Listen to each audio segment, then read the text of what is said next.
This place has a heartbeat of its own. You just get a vibe that you're here at home. It's given me opportunities that I never thought I'd have. That atmosphere is infectious. It's a magic little place in the mountains. Made with the state fruit of North Carolina, Mighty Muscadine offers a line of superfruit supplements and juices made from the muscadine grape, including the cellular health antioxidant beverage, Vinetastic. More at mightymuscadine.com. Nestled along the jagged line where Virginia shakes hands with Tennessee, Bristol is more than a town. It's a state of mind. It's a meeting place of contradictions that somehow make sense. Here, history and the now don't just coexist, they dance, like old friends, swaying to the tune of a shared memory. This is the birthplace of country music, the sacred ground where the Carter family and Jimmy Rogers carved their stories into vinyl and into hearts. It's where art still thrives, pouring itself into every corner. On the stage at the Bristol Ballet, in the analog hum of the Ernest tube, or the living museum that is the birthplace of country music. Here, music doesn't simply echo, it resonates. It's a heartbeat that pulses through the streets and the people who call this place home. This is Bristol, Virginia, Tennessee. One town with two names, one story split across a border, yet unified by something deeper. A map can't show you what makes this place special. Sure, you could point to its landmarks, but they're just stones and steel without the people, the Bristolians. There's your magic. I've heard it said, where we are affects who we are. Makes sense, right? I've always believed you can't really understand yourself until you understand where you come from. Hi, I'm Josh, and I'm hosting this series with PBS Appalachia to explore the places people still call home, their hometowns, and to uncover the stories that make them unique. Hometowns is about exploring the communities that give America its character. This season, we're going off the beaten path on a journey from Virginia to Wyoming. Now don't get me wrong, many of these places have their flaws, warts and all. But if that's all you focus on, you're missing the bigger picture, the raw, untamed beauty of the land and the depth and complexity of its culture. These are the things that speak to the heart of understanding what it really means to be an American. It's a journey worth taking. Trust me.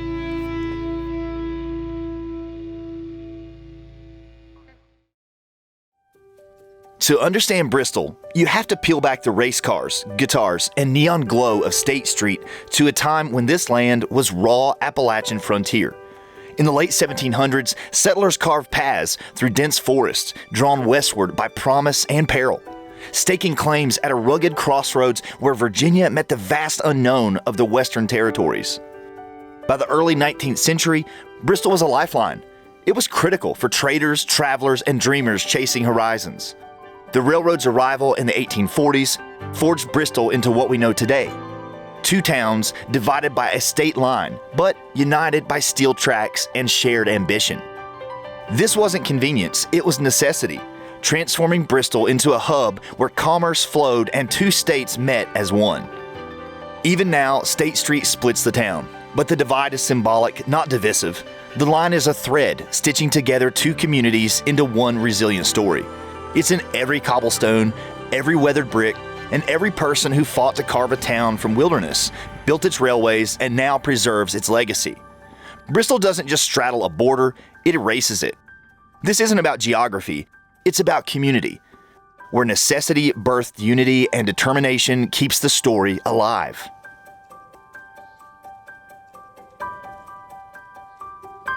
There was a large amount of acreage here that was undeveloped in the 1700s, and there was a Revolutionary era fort called Fort Shelby. They built this house in 1814. The King family knew all these political leaders, so the story is that Andrew Jackson stayed here the night before his inauguration, and James King's son rode with him. We're also told Robert E. Lee had dinner here.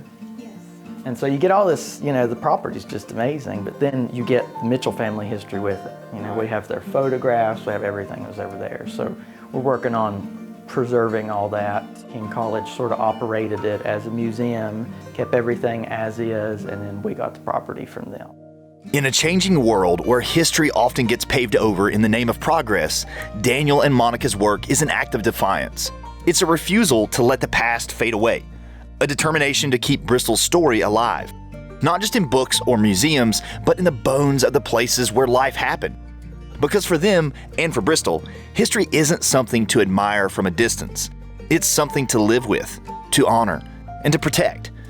Preservation isn't nostalgia, it's a way of moving forward while holding tight to what makes this place and its people extraordinary. Bristol is real. It's real people that live here. We've never lived in a town quite like this. I guess technically I've lived in 4 towns and I've never experienced anything like the people that live here. It's diverse and urban, but it's also culturally Appalachian. It's not a sellout. It's just real. And then there are remarkably unique ventures like Ernest Tube, where the old meets new in the most tangible way. This one-of-a-kind recording studio embraces the analog technology of the 1920s and 30s direct-to-disc recording, proving that the past isn't something to be replaced, but something to be revisited, reinterpreted, and respected. Here in Bristol, the line between yesterday and today blurs, and what emerges is a town that is keeping its musical legacy alive for the future. We're at the Ernest Tube in downtown Bristol, Virginia. I am the founder and chief bottle washer here at the Ernest Tube. The Ernest Tube is, we call it a direct-to-disc or a direct-to-lacquer recording studio. And what we celebrate is the way that music was recorded during the Bristol sessions and really up until about 1950, and maybe in more rural parts of the United States, it could have been as long as 1960. This style of recording is unique that it's one track and one microphone, and the artist or group comes into the studio. They gather around the microphone. We spent some time kind of moving people around the studio. Say there's a singer and a banjo player. Well, banjo player goes way in the corner.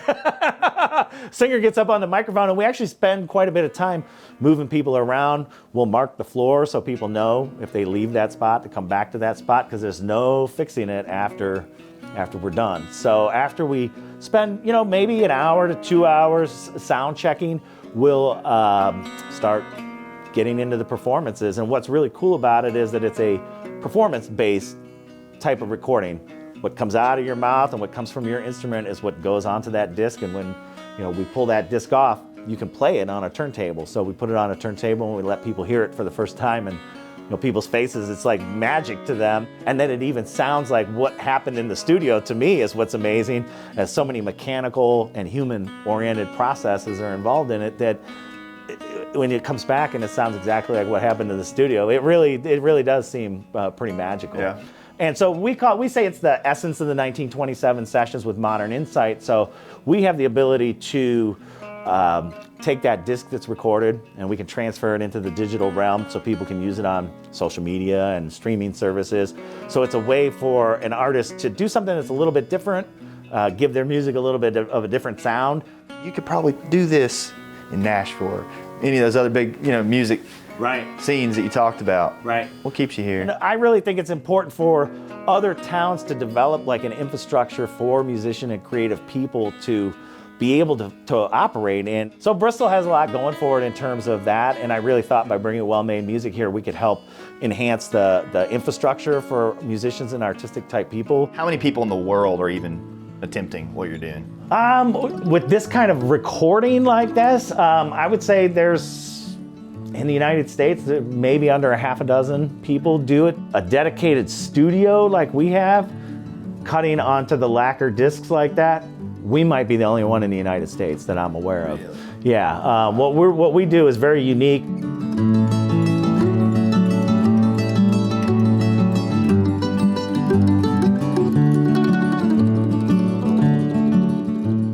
So that history that started in 1927 really has chugged along kind of under the radar for a long time, but a lot of people maybe still don't know the full story yet. A lot of people assume that because we're called the birthplace of country music, that we were the very first country music recording.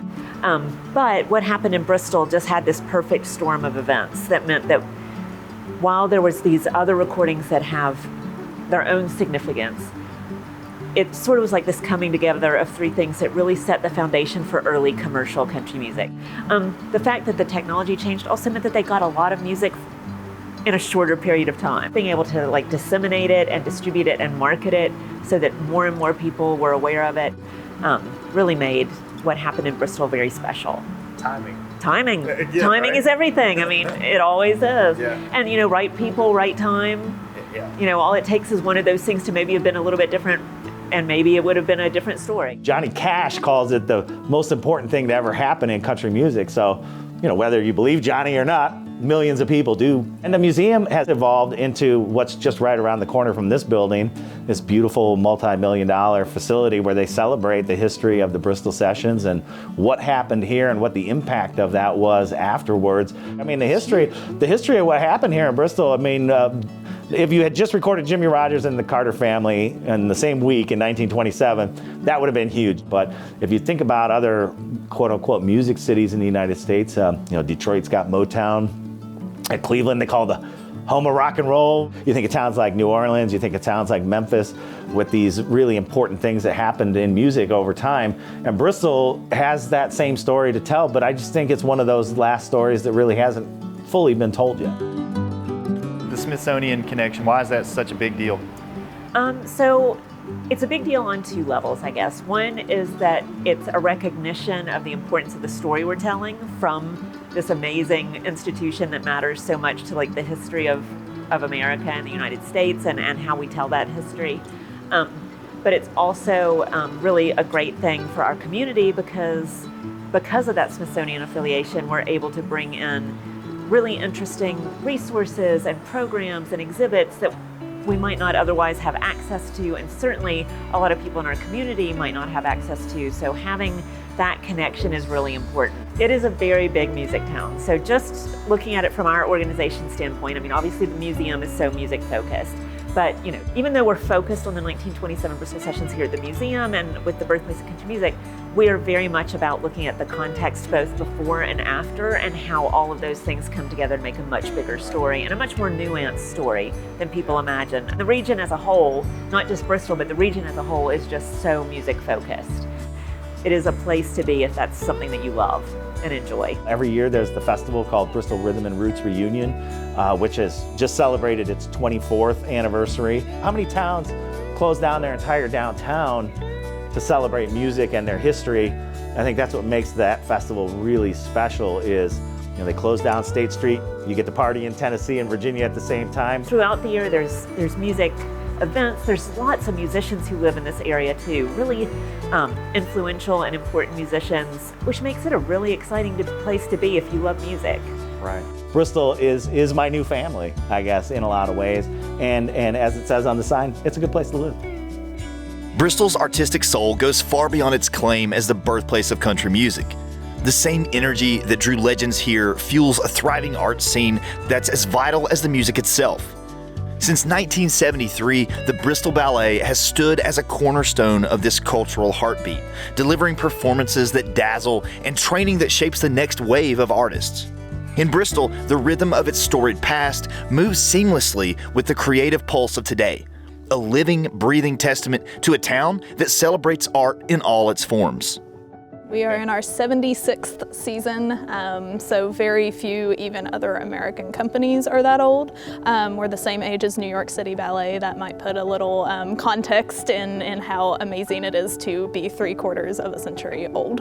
We're classically rooted, and that's our primary focus. And we try very hard to keep up with current trends, make sure that, because we learn things as time progresses about physics and physicality and what's safe for dancers and what's not. And we offer classes for as young as 12 months and all the way through adults. I had a 88-year-old in my adult ballet once, so we truly offer something for everybody. We've really, all three, made it a big effort to have outreach for the arts accessibility. The first year we were at Southwest, it was many folks' first ballet. They had never seen ballet, so that's really important to us to have that arts access. We have a long history at Bristol Ballet of doing performances with Appalachian themes, Appalachian music. Our founder, Constance Hardinge, did a few ballets, but most notably one called Mountain Ballad that was set in the mountains, about life in the mountains, to music that was inspired by the mountains. So we definitely have a long history of making sure that those Appalachian roots are present even in classical ballets. With your backgrounds, and I'm sure you're talented and you're certified and all these things, you probably could have taught this or done this in other places. Yes. What keeps you in Bristol? It's home. As the saying goes, it's a great place to live. Yep. It really is. If you did grow up with it, it's something you like coming back to. And I think we all have been outside of Bristol and lived at other places, and we all came back. It's just comfortable and safe. You know, the saying, 6 degrees of separation. Well, here it's like 2. Yeah. Like 2. Yeah. I got one guy that comes in here every day. He was in here today. He comes in, when he walks in the door, they put 2 hot dogs down because they know he's getting it. And his name's Richard. And he comes in here, he's retired. He comes in, eats 2 hot dogs, reads a book. He'll sit here for an hour and read. And then my girls make him a couple scoops of ice cream, not on the menu, but they make it for him. And he'll sit here and eat a little sundae, and he does it 5 days a week. You know, nobody should eat here 5 days a week. You know, I'm the first one to tell you that. I moved to Damascus, Virginia when I was about 12 years old from Cocoa Beach, Florida, product of a divorce. And I grew up, this is my hometown, Damascus and Bristol, and just a regular old working guy. Got out of school, went to college for a little while, ended up going to culinary school, and got a culinary degree. Liked to eat, and you know, never thought about owning a 25-seat burger joint, but I was working for a gentleman who had a fine dining restaurant here, and I was the chef, and he had 5 restaurants here in the area. He owned this little 25-seat burger joint. He asked me if I wanted to buy it, and now it's kind of my life is hamburgers and hot dogs. The Burger Bar, it actually started, the history goes back to 1942, and it was called the Snack King. It's passed through several different hands. We wanted to keep it original. The guy I bought it from, he was going for a different element. He was trying to make it a high-end burger joint. And we talked to the local people, and they said, hey, we want an old-timey place. So we tried to bring it back to the original Burger Bar. It's a clean slate here for opening a business. We've got so many places here that are just dying for new businesses.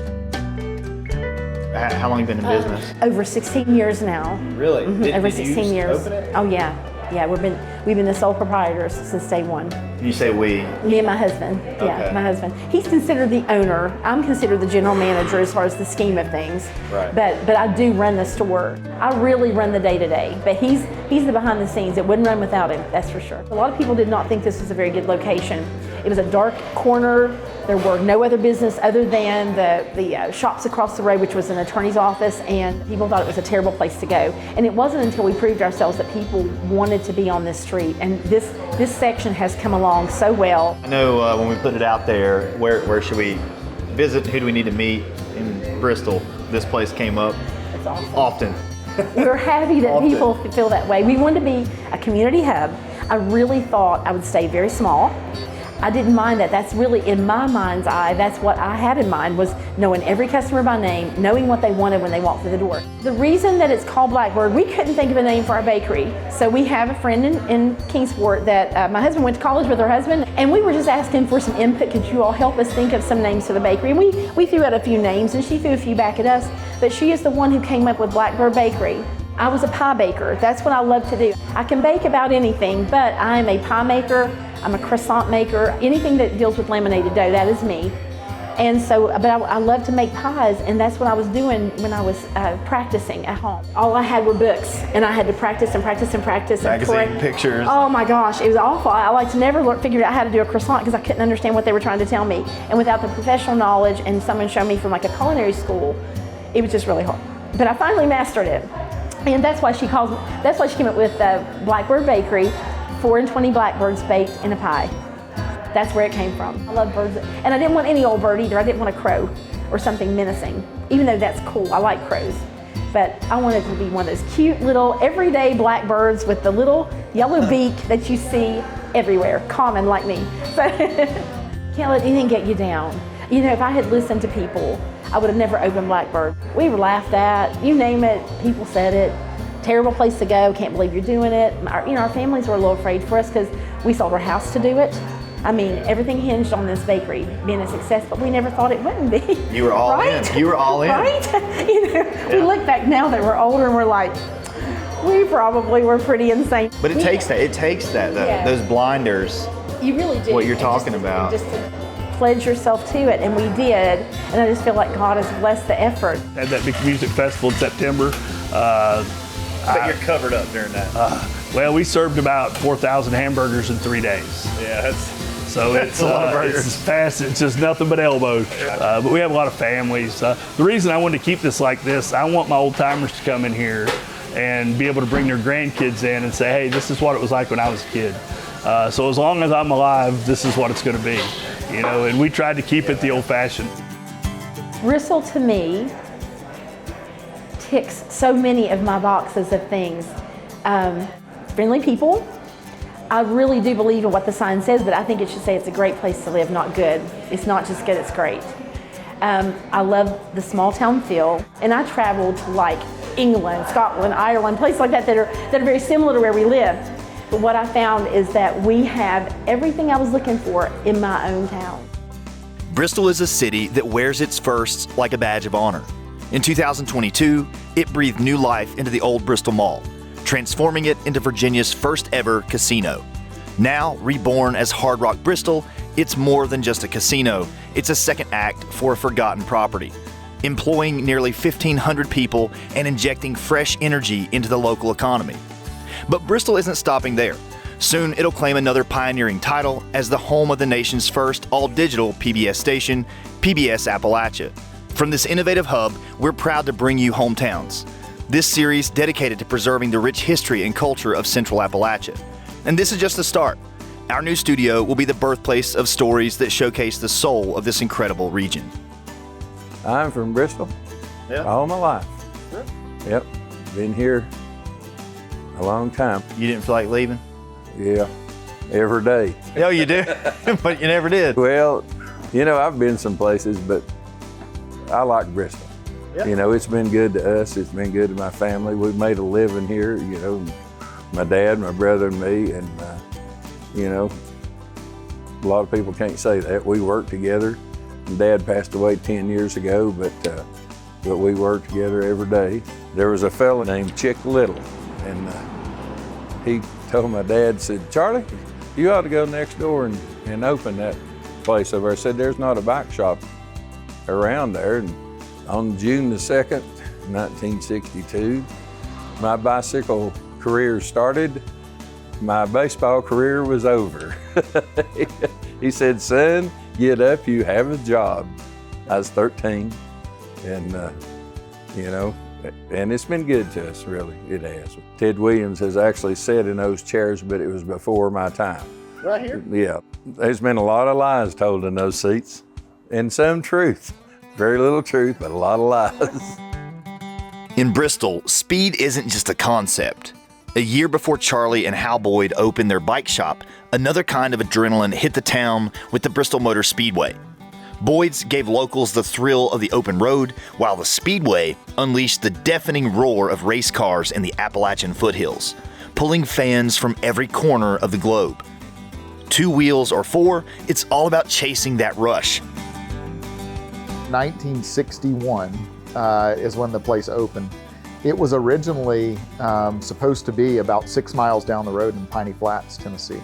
The gentlemen that were building it, Larry Carrier, Carl Moore, and another gentleman named R.G. Pope. Larry heard about a guy in Charlotte, North Carolina building a racetrack. They decided that we need to build a racetrack in Bristol. This is going to be great. Tried to build it in Piney Flats, and the preachers and the farmers were like, no way, you're not building a racetrack in our community. And they came down, bought this land here. It was the largest dairy farm in the area. And the track was originally going to be a little bigger than what it is. It's a half-mile track, but really if you look at the contour of the land, they built into the land. They built between 2 hills which I'm sure was a little cheaper, a little more cost effective because you could build the grandstands into the hills, and then a half-mile racetrack fit right in the middle. Helene hits massive devastation right down the road from us. We know how to move people around and things around. And so that caused us to stand up the Northeast Tennessee Disaster Relief Center. And it's still going today. We supply to the counties, whether it's Tennessee or North Carolina or Virginia. We all had an agreement with the state whenever we stood this up that whoever's in need, we help. We don't see county lines and we don't see state lines. We love Bristol. I'll tell you, Bristol's it's a good town. It's a town that if you need help, somebody will help you. You know, it's always been like that, and I hope it continues to be. We get asked all the time. Our NASCAR races are some of the most popular races of the season within all of NASCAR, and folks will say, "Why is that? What is it about Bristol?" And it's the track. It's the short track, half-mile, high bank, Saturday night racing that takes a lot of folks back to their roots of when they grew up going to a short track. But I think even more than that, it's the people in this region. They are so hospitable and so welcoming. Everyone that comes is like a family member or a friend to them. And it's not just an act, it's real. I mean, they always said to my dad, "Charlie, when you gonna retire?" And Dad would always say, "When I'm old enough." Well, he's 87. And they said, "Charlie, you'll retire when they roll you out." You know what? That's the truth. Really? Yeah. Sorry. It's all right. I hope I can stay till they roll me out. Bristol is more than a town. It's a crossroads where the grit of the once frontier meets the soul of the artist, and the roar of the racetrack collides with the hum of a guitar string. It's a place that doesn't just remember where it came from, it pushes that legacy forward with every song, every step, every turn of the wheel. This isn't a town frozen in time, it's alive, raw, and unapologetically real. In Bristol, the story isn't over. It's still being written.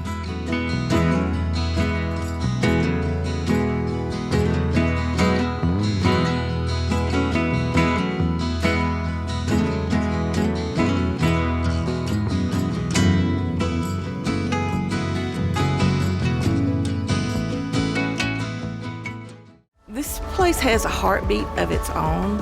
You just get a vibe that you're here at home. It's given me opportunities that I never thought I'd have. That atmosphere is infectious. It's a magic little place in the mountains. Made with the state fruit of North Carolina, Mighty Muscadine offers a line of superfruit supplements and juices made from the muscadine grape, including the cellular health antioxidant beverage, Vinetastic. More at mightymuscadine.com.